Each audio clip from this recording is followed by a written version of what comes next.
ہمارے اسلاف میں ایک بزرگ گزرے ہیں، حضرت حاتم اسم.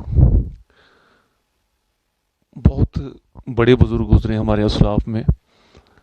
تو ان سے کسی نے دریافت کیا کہ آپ اپنی نماز کس طرح پڑھتے ہیں، آپ کیسے نماز ادا کرتے ہیں. تو اللہ والے ویسے تو اپنا آپ کسی پہ ظاہر نہیں کرتے، لیکن اب انہوں نے اپنا حال بتایا. کہتے ہیں کہ پہلے تو میں نماز کی نیت کرتا ہوں، اور جب میں نماز کے لیے کھڑا ہوتا ہوں تو سب سے پہلے میں ظاہر کا وضو کرتا ہوں، پھر میں باطن کا وضو کرتا ہوں.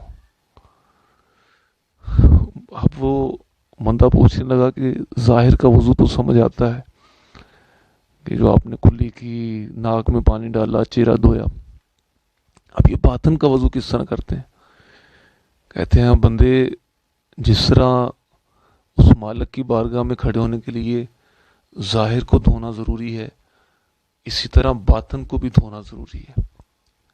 فرماتے ہیں کہ باطنی وضو کے لیے میں 7 چیزیں کرتا ہوں، اپنے دل کو 7 چیزوں سے دھو دیتا ہوں، صاف کرتا ہوں. کہتے ہیں پہلی چیز توبہ ہے، میں سچے دل سے توبہ کرتا ہوں اپنے رب کی بارگاہ میں. نماز بغیر توبہ کے مقصد ہی کوئی نہیں. جیسے ہم نماز کی نیت کرتے ہیں 5 ٹائم، تو یہ جو ہاتھ اٹھانا ہے، امام غزالی لکھتے ہیں کہ یہ ہاتھ اٹھانا دراصل توبہ ہی ہے. یہ توبہ ہے، سچے دل سے اپنے رب سے معافی مانگنا. حضرت حاتم فرماتے ہیں کہ یہ توبہ ہے جو میں اپنے رب سے کرتا ہوں. سب سے پہلے توبہ کر کے گناہوں سے معافی مانگتا ہوں، تو میں امید رکھتا ہوں کہ اللہ کریم میرے دل کو دھو دے گا. فرماتے ہیں دوسری چیز ندامت. بندگی بغیر عاجزی کے کوئی معنی نہیں رکھتی. ندامت، شرمندگی، یہ لازمی ہے. شرمندگی کے بغیر بندگی نہیں. فرماتے ہیں پہلی چیز توبہ، اور اس کے بعد پھر میں شرمندگی، اپنے رب سے شرمندہ ہوتا ہوں، سچے دل سے معافی مانگتا ہوں. وہی توبہ سے متصل چیز ہے یہ بھی. پھر فرماتے ہیں کہ دنیا کی محبت اپنے دل سے نکالتا ہوں. یعنی دنیا کی محبت دل کو میلا کرتی ہے، میں اس سے اپنے دل کو صاف کرتا ہوں. حضور فرماتے ہیں کہ بھوکا بھیڑیا، یہ بخاری شریف کی حدیث ہے، بھوکا بھیڑیا بکریوں کے ریوڑ میں چلا جائے تو وہ اتنی تباہی نہیں مچاتا، اتنا نقصان نہیں کرے گا جتنی دنیا دار کے دل میں دنیا کی محبت داخل ہو کے اس کے ایمان کا نقصان کرتی ہے.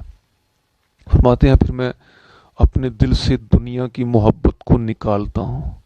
دنیا کی محبت دل کو میلا کرتی ہے. دنیا کمانا اور چیز ہے، اور دنیا کا لالچ اور طمع اور محبت اور دنیا کا دل میں جگہ بنا لینا، کیونکہ یہ دل تو اس خالق کے جلووں کا مقام ہے، اس کی محبت اور معرفت کا مقام ہے. فرماتے ہیں میں دنیا کی محبت کو چھوڑتا ہوں اس خالق کے لیے.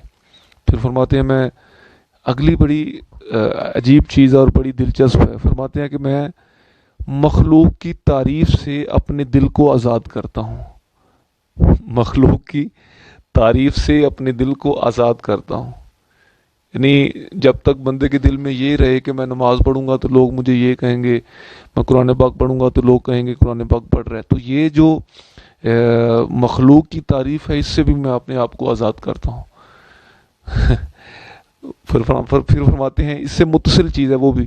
فرماتے ہیں کہ میں ریاکاری سے اپنے دل کو پاک کرتا ہوں.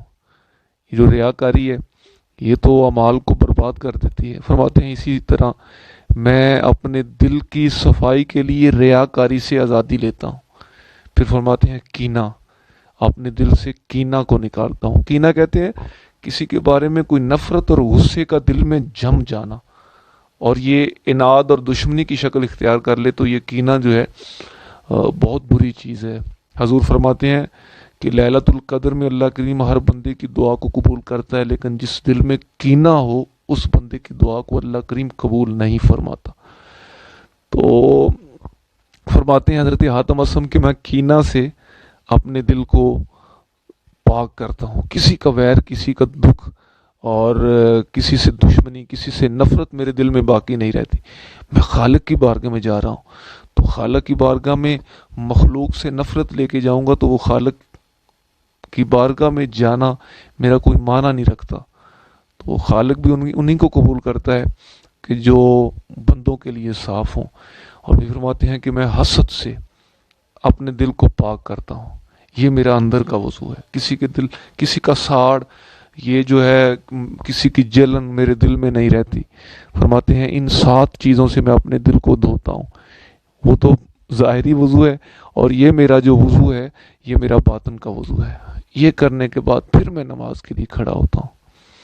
تو بابا بلے شاہ اس لیے فرماتے ہیں کہ دل و نماز سو پردہ نہ ہی، کیا نیتی کیا نہ نیتی،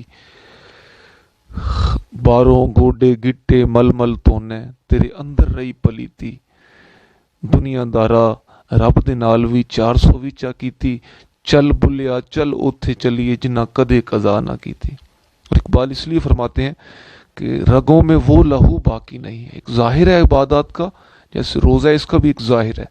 ظاہر تو یہ ہے کہ ہم نے کھانا پینا چھوڑ دیا، ہم نے سارا دن پانی نہیں پیا، سارا دن بھوک اور پیاس کو برداشت کیا، یہ روزے کا ظاہر ہے.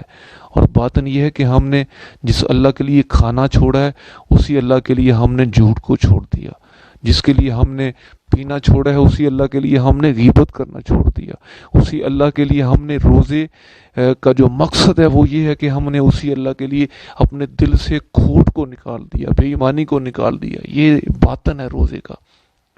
تو اقبال کہتے ہیں رگوں میں وہ لہو باقی نہیں ہے. یعنی تو ظاہر میں تو سب کچھ کر رہا ہے لیکن اندر تیرا وہ نہیں رہا.